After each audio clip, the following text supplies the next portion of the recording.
Hi, it's Laura. Independent media is a collaborative project, and you play a critical part in it. This show is made possible by our viewers and listeners, not corporations or advertisers. So join our member supporter honor roll by going to lauraflanders.org/donate to contribute. That's lauraflanders.org/donate. And please stay kind, stay curious, and commit to supporting this no ads, no gimmicks, not all about profit show, again, or for the very first time. Thank you. Now on with this week's show.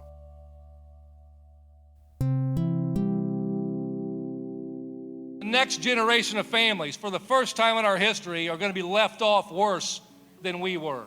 So I have a simple question for you. Don't we deserve better?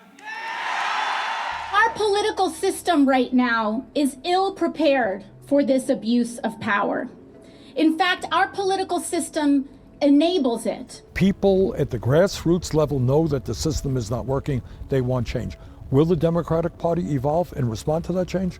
Your guess is as good as mine. The second Trump administration's first days can be described as aggressive, controversial, and transformative.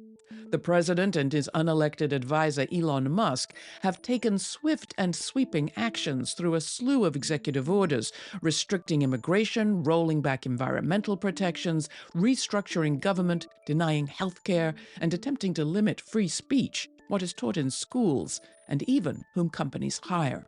All of this has sparked legal challenges and international concern, as well as grassroots protests, from Tesla showrooms to congressional town hall meetings to the streets of Washington and beyond. Who's joining these protests and why? To find out, we hit the states with independent Senator Bernie Sanders of Vermont, who launched a Fighting Oligarchy tour just a month after Trump's inauguration. We first met up with Senator Sanders in Kenosha, Wisconsin.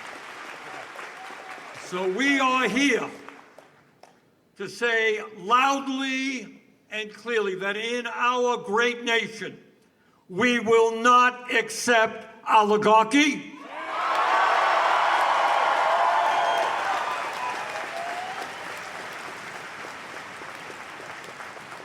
We will not accept authoritarianism.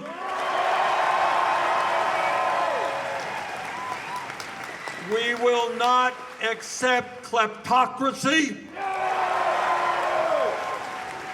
We're here to make it clear that we're going to fight back and we are going to win. In Warren, Michigan, the next night, Sanders' crowd had grown significantly, and the senator was joined on stage by local elected officials and United Auto Workers leader Shawn Fain. You know, all over America and right here in Michigan, so many of our communities have lived this reality. We've lived the layoffs, the plant closures, the shuttered houses on the block, the neighborhood schools shutting down, the hollowed-out towns that are left behind with empty buildings. What's up, Flint? That's right. And the next generation of families, for the first time in our history, are going to be left off worse than we were. So I have a simple question for you. Don't we deserve better?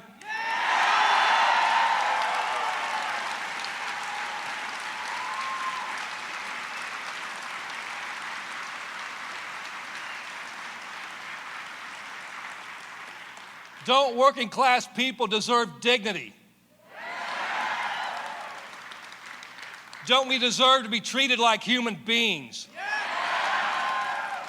You know, we're fed up with a system where billionaires get everything and the working class gets left behind. And I'm here to tell you, no one's going to come in and wave a wand and fix this. The only way we're going to end this system is if we're willing to fight like hell to change it. State Representative Donovan McKinney serves constituents in Warren and Detroit. I have a lot of Republicans in my district, in Macomb County in particular, who have reached out and said, I did not know he would be doing this. I thought it would be focusing on, similar to the day one promises when he got in office, lower the cost of eggs and groceries. The median income in my district is $14,000, in terms of a House district in the state, is one of the poorest, if not the most impoverished House district in the state. So I'm struggling as it is on the state House salary at $71,000. Can you imagine when somebody living on $14,000 has to struggle and those decisions they have to make every single day to survive and make it through? So, those are the things I take with me to Lansing when I fight in the halls of the state government for my constituents. But in reality, we have to keep people and educate them to understand that they have the right and the ability and the power to make a difference and a change. My name is Dr. Abdul El-Sayed. I am a physician epidemiologist. I lead Wayne County's Department of Health, Human and Veteran Services. And I'm out here today in large part because we are watching as the government that our tax dollars paid for is being gutted by a set of billionaires who've never actually had to use it. And they're gutting it for pennies on the dollar to make sure that they can continue to pass a tax cut for folks who don't really need more money. And so I find that deplorable and disgusting, and I think the 9,000 people who are here today feel the same way. While Laura Flanders and friends was alone among national media at those early rallies, by the time Sanders arrived in Las Vegas, Nevada on March 20th, more media had caught on, and local Congressman Steve Horsford, as well as New York Congresswoman Alexandria Ocasio-Cortez, joined Sanders in front of an excited, hot midday crowd. We are at a point where the wealthiest people in the world, like Elon Musk, and all the Republicans enabling him, are turning to loot what is left of Medicaid, Medicare, and Social Security to bankroll even deeper tax cuts and sweetheart contracts for themselves, their fellow billionaires, and their corporations. And our political system right now is ill-prepared for this abuse of power. In fact, our political system enables it, starting with the role of money in politics. But I am here to remind you that we are not powerless in this moment. People are starting to put the pieces together. What's drawing people to the Fighting Oligarchy tour? We heard fear and loneliness and a longing for hope. Danielle and Jordan Lovick drove all the way from Salt Lake City, Utah with their children. Retirees Thomas Dyer and his sister Pam West drove across town. I had to drive down because he was coming remotely close. And why did you think it was worth making the trip? Well, it's historical. We've followed Bernie most of his journey throughout our lifetime, and really interested in AOC and what she has to bring to the table with him and their coordination together. And yeah, we just hoping for some hope. Are you afraid? Would you say you're afraid? Oh yeah, I'm terrified. I can't believe this is the country I've lived in my whole life. That's how I feel. It's unbelievable. So you're really coming here with hope for kind of marching orders. What to do? Lots of hope. I want to see what people that they're in contact with, people in the government, are doing or planning on doing to start pushing back and bringing things back to where the Constitution means something again. Jacqueline Devania Williamson was worried about her community. I come from the Latin community, and I think a lot of the Latin community is very scared. I think they're very nervous, they're very worried. I think people aren't going to work. I think that everybody's just worried about their day-to-day and what the future holds for them. And I think that everybody's really concerned about, well, even if I'm legal, will that status change? Will that change? Will the laws change? You know what I mean? So I think everybody's very, very concerned here. Are you afraid? I'm not afraid. I'm a fourth generation, but you never know. Anything could happen in this administration. So Sandra Martinez and her husband feared losing Social Security. I'm here because I want to see what Bernie has to offer to help us in our time of need, because I just applied for Social Security. Tell me about that experience, and start with your name. My name is Raymond Martinez. The Social Security, I think I called them, and there was a wait line, and then they called me. I left a number to call me back. It took a week for him to call me back, and then I had scheduled an appointment, and it's not until the mid-May. So. And in the meantime, he's on home dialysis, and if we lose Social Security, what's going to happen to him? You know, we paid all our lives. We started working at a very young age. And we're here, you know, just trying to make it. We moved out here in 2019, and it's been downhill and a rough way to get started through here. And it's not easy. We need the help. Have you come to rallies before? This is our first time. This is our first time. And why did you feel that this was the one to come to? I think it's unity. It's unity and having to bring people together to hear the words and know that our party's not leaving us behind. We need to be fighting back. And that's all I want to see is the fight in us, because we have it. The event attracted more first-time activists, people like veteran Terrance Deuel, who'd never attended such a rally before. I am not a Bernie supporter. I have never been political in my life. So what brings you here today? I'm disappointed in the direction our country is moving, and I want to hear what people have to say. So you said you've never been political? No, ma'am. I did 28 years in the Army. I maintained an apolitical front at all times. And now something's changing? Yes, ma'am. I think we're sliding into tyranny, and I took an oath to support and defend the Constitution, and I'm going to do that whether in or out of uniform. Talk about the situation of vets like yourself under this administration. Have you been feeling the hit of it? I have been feeling betrayed. I used the VA for most of my primary medical care, and I think what they're doing to vets is unconscionable. While rallies attract the media and a crowd, people are also showing up in unusual numbers to constituency meetings with their representatives, and they're joining new organizations. In Las Vegas, just hours after the Sanders AOC rally, 8-term Congresswoman Dina Titus held a town hall meeting at the government center downtown. I give you the example of Medicaid. Our state legislature is going to have to deal with that if they cut Medicaid, and that's exactly what they're planning to do. In order to just replace a gauge that some rodent... And late into the evening, 100 or so Nevadans were attending a meeting of the group Indivisible, an organization which barely existed here 3 months ago. We are joined here by Representative Dina Titus.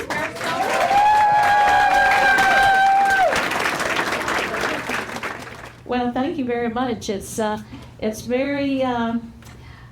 it makes me feel good to see people who are this energized and organized, and that the election isn't anytime soon. Usually this doesn't happen until closer to November of an election year, but this is great. Thank y'all for doing that. I had my own town hall tonight, so I'm late downtown. We had about 200 people there, so... I met with AFG last night. Those are the different unions that represent public employees, and you can imagine how concerned they are. And there were about 100 there, and then the Boulder City Democrats went out there and met with them. There were 50 people there. That's all the Democrats who live in Boulder City. So that was encouraging. What I want to know is, you're there during the fight in government. What can we do to help you? Well, I appreciate that, because we're going to have to do it together. We're all in this together. I think I'm preaching to the choir, because I think all of you know what you have to do, and being here is the first step.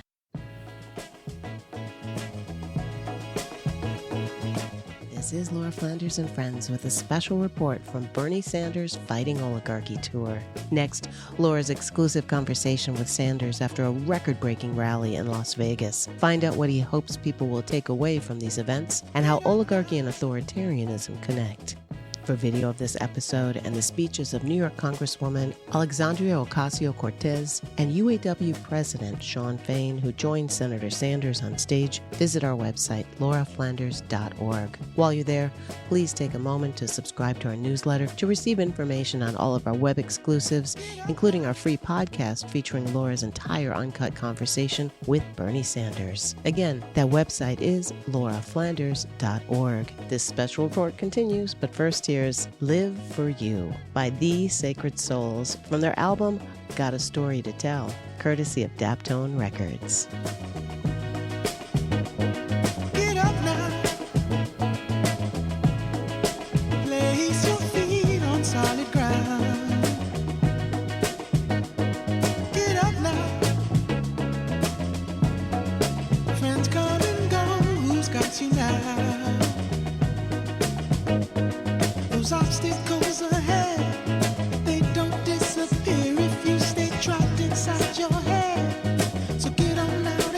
brace yourself, get up now.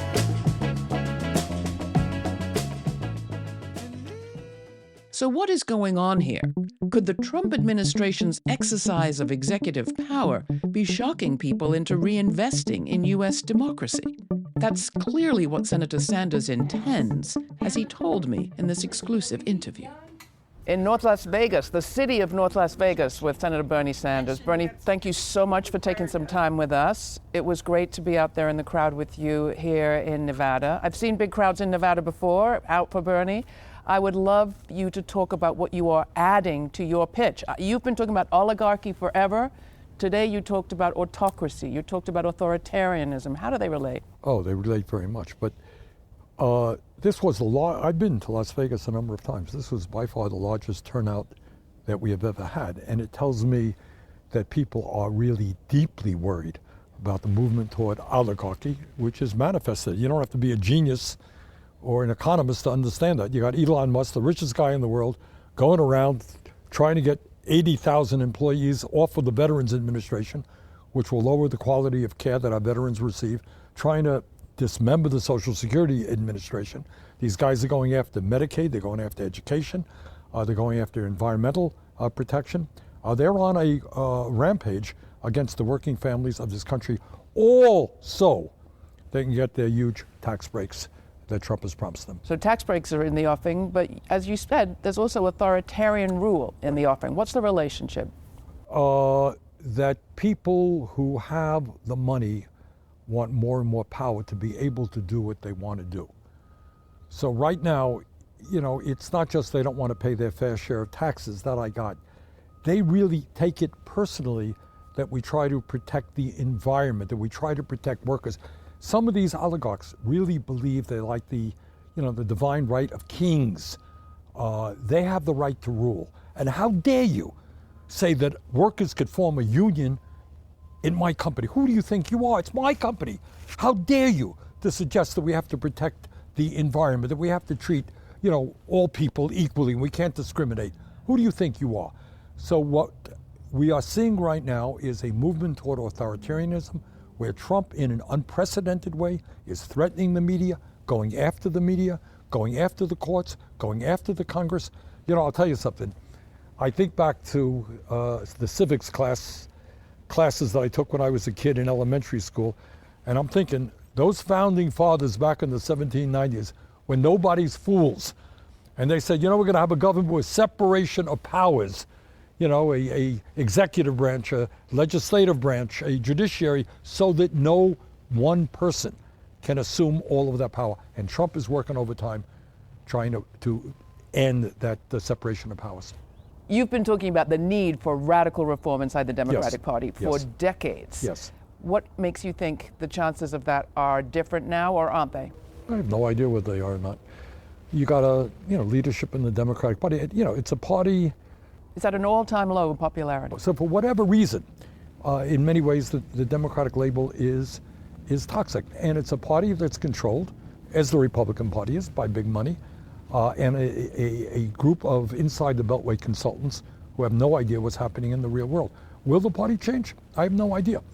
All I can do is rally the American people to stand up and fight back. And if Democrats don't change, people should start running as independents outside of the two-party system. Well, let's talk about it. I mean, out of the struggle against slavery, the Republican Party was born, a new constellation of forces against an obvious immoral wrong.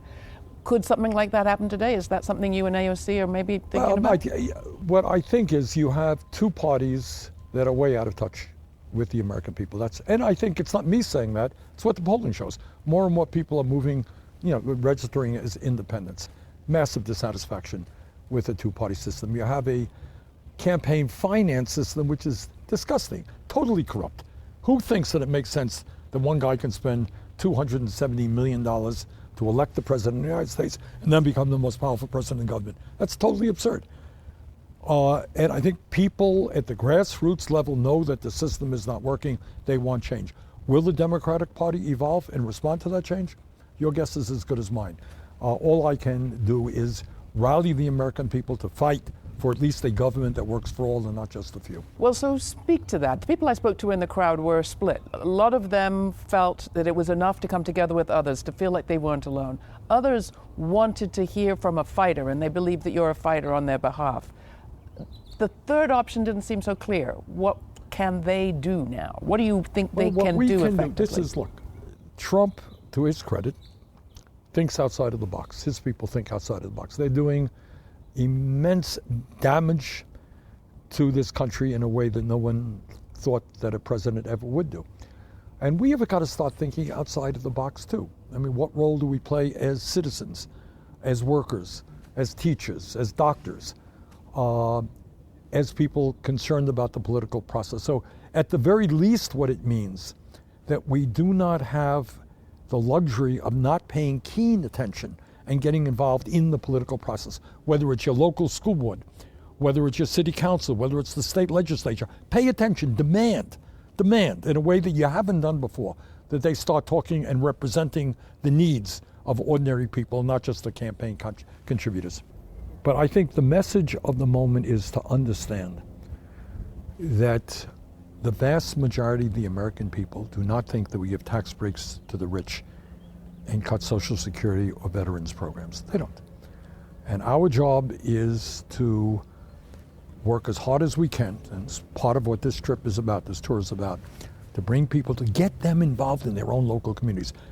You know, I think my staff got the names and emails of everybody who's here, and they're not going to hear the last of us.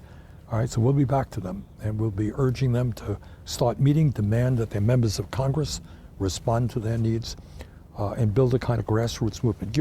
What you said is right. Real changes always come from the bottom on up, never from the top on down. So, you've been doing this kind of campaigning since you ran for mayor of Burlington, door to door, pounding the streets. Yes, that's right.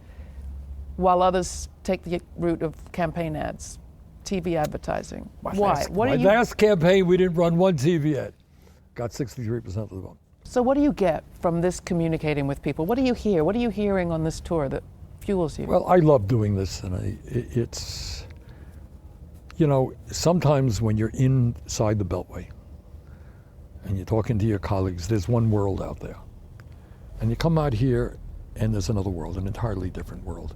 A world of people who want to understand why things are happening, want to understand that there are some people with some power who actually understand that they are in pain and that they are struggling.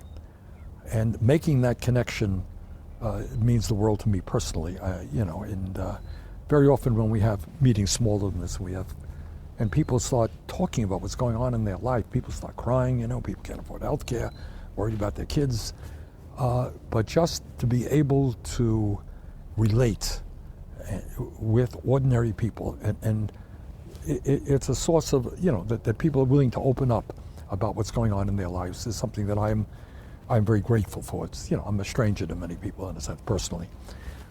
So that's it. Do you think people power is really any match for these unlimited billions of the billionaires? I do. Look, nobody in the world knows the power of these guys. I know it. But at the end of the day, I do believe that when people stand together, we can beat them. I do believe that. If there was one thing you had somebody do when they left this rally today, what would it be? To get on the phone and start meeting with your friends to figure the best way forward for your community.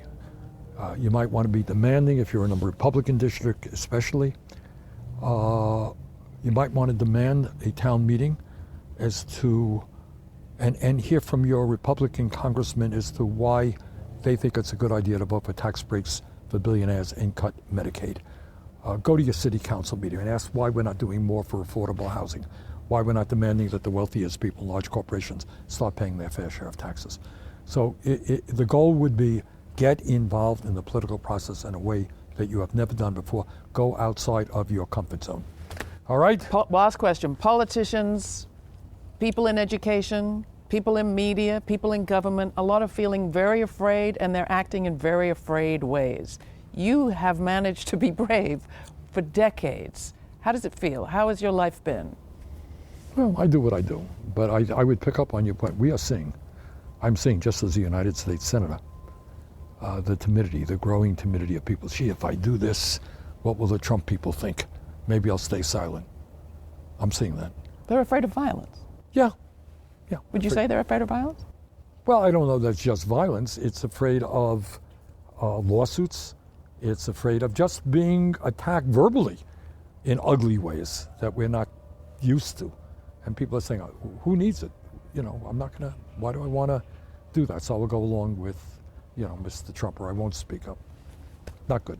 All right, on that note, all right, thank you. Afraid. Good interview. Thank you so much. All right. At the very same time that powerful institutions from mighty universities and affluent media companies to wealthy liberal law firms were bending down to the demands of Trump and Musk this spring, the crowds greeting Senator Sanders and AOC only grew. In Denver, the fighting oligarchy duo attracted some 34,000 people, the largest such event that city has seen since Barack Obama ran for president. While influential people in boardrooms and the halls of Congress bow down under pressure, it seems that regular Americans have been doing what Sanders suggests, getting out of their boxes, leaving their homes and their screens, and showing their resistance in ways we haven't seen in decades. What does the future hold? Well, that story's not written yet, but many of the protesters expressed the same view, that it's only people power that is going to hold off tyranny. The balance of powers, the U.S. Constitution, and representative government, they could all certainly be on their last legs in this country in our time. But alternatively, 2025 just might turn out to be the year in which Americans reinvest, re-engage, and remake their democracy. Which story do you think the future will tell? For much more reporting like this, and the speeches of Senator Sanders, Representative Ocasio-Cortez, and UAW President Shawn Fain in full, visit our website. And while you're there, you'll see all the information about subscribing to our free podcast. Podcast subscribers receive free audio extras, including uncut interviews and more. Until the next time, stay kind, stay curious. For Laura Flanders and Friends, I'm Laura. For more information on this episode, check out our show notes posted for free at patreon.com/Laura Flanders and Friends. And we invite you to subscribe to our YouTube channel to watch the premiere of each week's show and chat in real time with Laura. The premiere now airs on Fridays at 5 p.m. Eastern. Thanks to our member supporters, this show remains free to millions on public TV, community radio, and as a podcast. Not a member yet? Make a one-time donation or make it monthly at lauraflanders.org. This show is produced by yours truly, Laura Flanders, along with Sabrina Artel, Jeremiah Cothran, Veronica Delgado, Jeanette Hernandez, Jeannie Hopper, Sarah Miller, Nat Needham, David Neumann, and Rory O'Connor. Thanks for joining us.